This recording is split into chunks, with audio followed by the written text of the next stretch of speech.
Psalm 23, verse 1, part 2. I shall not want. So we're going to start with paper. So I've got various different papers, as you've seen, and I'm ripping them up just to different sizes. Doesn't matter whether it's all pretty or whether it's old notes. Some of what I've used here is old notes from when I was preparing for this session. Once we've done that, we're going to start sticking them, and we're just going to place them randomly and fill the spaces around the page.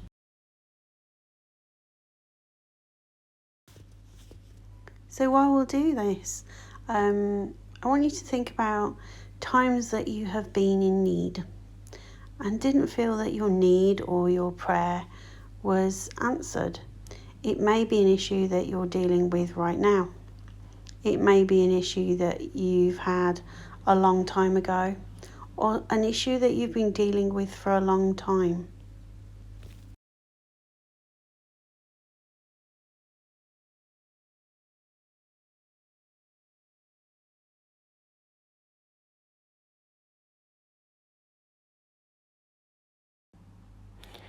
So now I'm going to take some gesso. You can use white paint for this if you haven't got any gesso.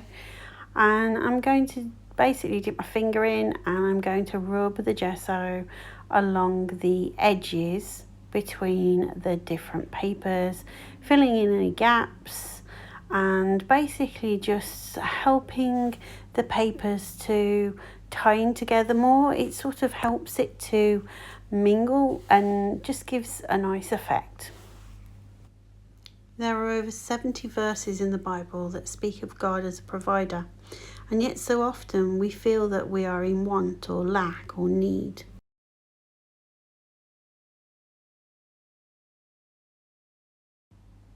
So I'm going to use my hairdryer now to just speed up the process for drying.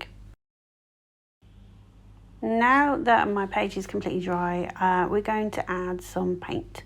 So I've got various colours and I'm going to use different ways to add the paint to the paper. It's completely up to you what you use, and I've just used things that I've had at hand to have a go at. And I'll be mixing some of these colours and having a go. I'm also going to be doing some splatting, so making sure that the paint is thin enough to do that and just sort of splat it across the page. And I'm just sort of spreading the paint where I feel I want to do that. Philippians 4:19, God will liberally supply, fill to the full, your every need according to his riches in glory in Jesus Christ. God has more than enough to cover all of our needs, and he wants to bless us and help us in our need. James 1:17, every good gift and every perfect gift is from above and comes down from the Father of lights, who does not change. God wants to shower us with good gifts. Deuteronomy 28:12, God will throw open the doors of his sky vaults. God has sky vaults. That just amazes me. God is generous and pours down his gifts on us.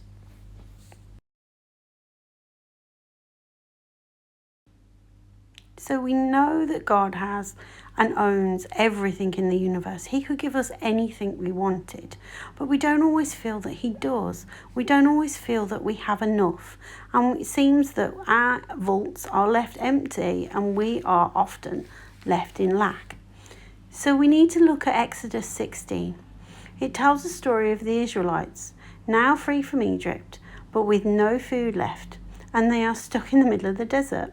God sent bread from heaven and later meat from the skies. The bread was collected each morning and a double portion the day before Sabbath. If more than what was needed was taken on any one day, it would go off, other than the extra portion for the Sabbath. God supplied their need for that day, and this is what he continues to do for us. He wants us to rely on him, not take his wealth and do what we want with it, like the rest of the world does. He supplies our needs as we need them. And He meets us in that need to show us. He provides so that we can build trust. So after I was happy with my paint, I dried it off, and now I've added more gesso to tone back the colours. Then I need to make sure it's completely dry again for the next stage.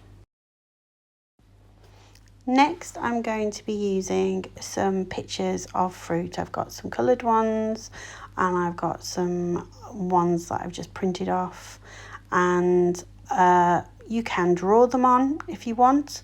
It's completely up to you. So in Exodus 16, we looked at how God provided for the Israelites while they were in the desert. But a lot of the times when we read this story, we don't really understand.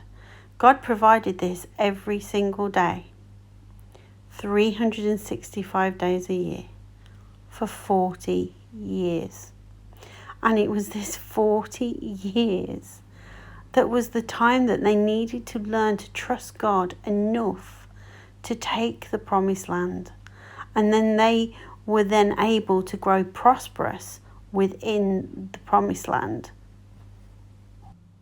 When I look at my life and my walk with God, I can see many times when God has provided in my need, often day to day.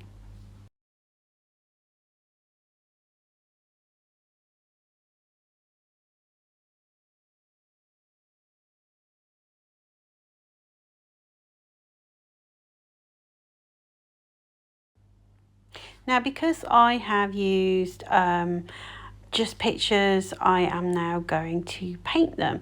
Now, if you've used just printouts or you've drawn your own pictures, you can colour them, use whatever you want to use to do that, but just enjoy it.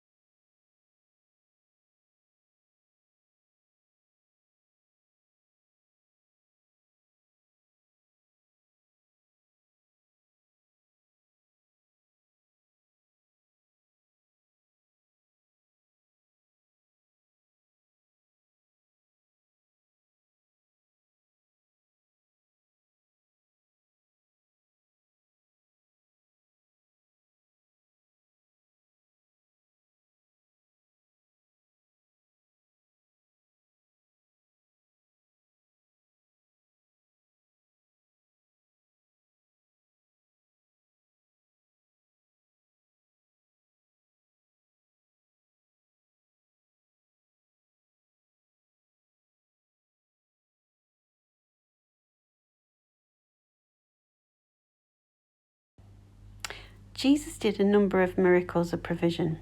He turning water into wine, overflowing fishing nets, etc. And in all cases, it was abundantly better and more than they needed. God is faithful and generous. He tells us to ask and we shall receive. So are we asking? If we do not ask, we will not receive.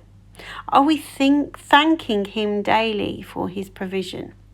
Are we longing for or asking for things we don't need? We need to consider what we are asking for in our need.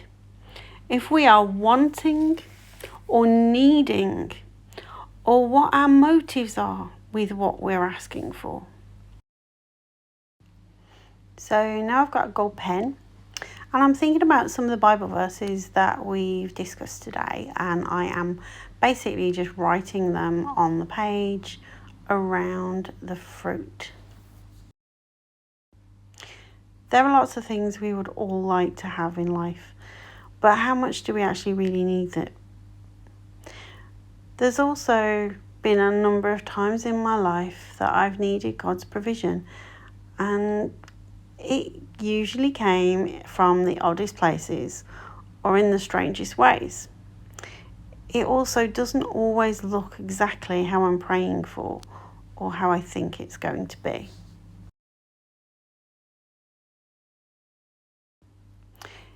In 1 Kings 17, Elijah the prophet goes to a widow and asks for a meal during a famine. She tells him she has only a little flour and oil, of which she will use to make her last meal for her and her son before they die. Elijah tells her to use it to make him some bread, which seems very selfish. But because she does it, the flour and the oil do not run out until the famine is over. God provided enough to see them into a new season where things were plentiful. He did not fill her jars to overflowing, but each day when she went to cook, what she needed was there. She had to learn to trust that what the prophet said would happen. We need to trust God in our lack, that He will provide us in our season into our season of abundance.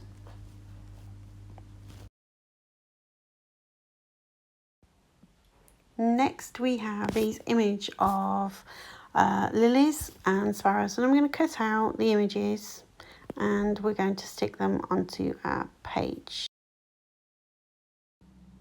In Matthew 6, Jesus tells us that God clothes the lilies of the field in more splendour than the richest king ever. In Matthew 10, he speaks of feeding the sparrows and us being worth more than a sparrow. Jesus continues in these chapters to say that we are worth more than the lilies of the field and the sparrows of the air. Remember the precious jewels from session 1?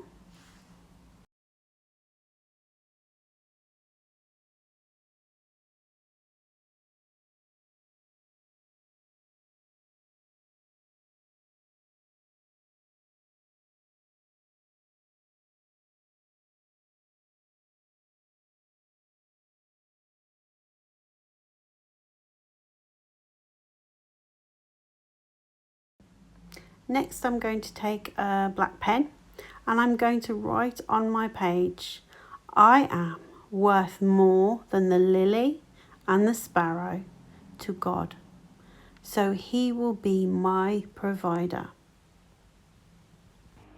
Jesus continues in these chapters to explain to us that we need to seek His kingdom first, then He will fulfill our needs. What that looks like for each of us will be vastly different. For one, it may be just about getting to know God and learning to trust Him with our needs when they arise. For another, it might be over a situation that is really, really difficult. And then for others, it may be giving up their job and going into ministry full time. Wherever you are on your walk and dependence on the Lord, I pray that you will see Him as your provider and know that you shall not want.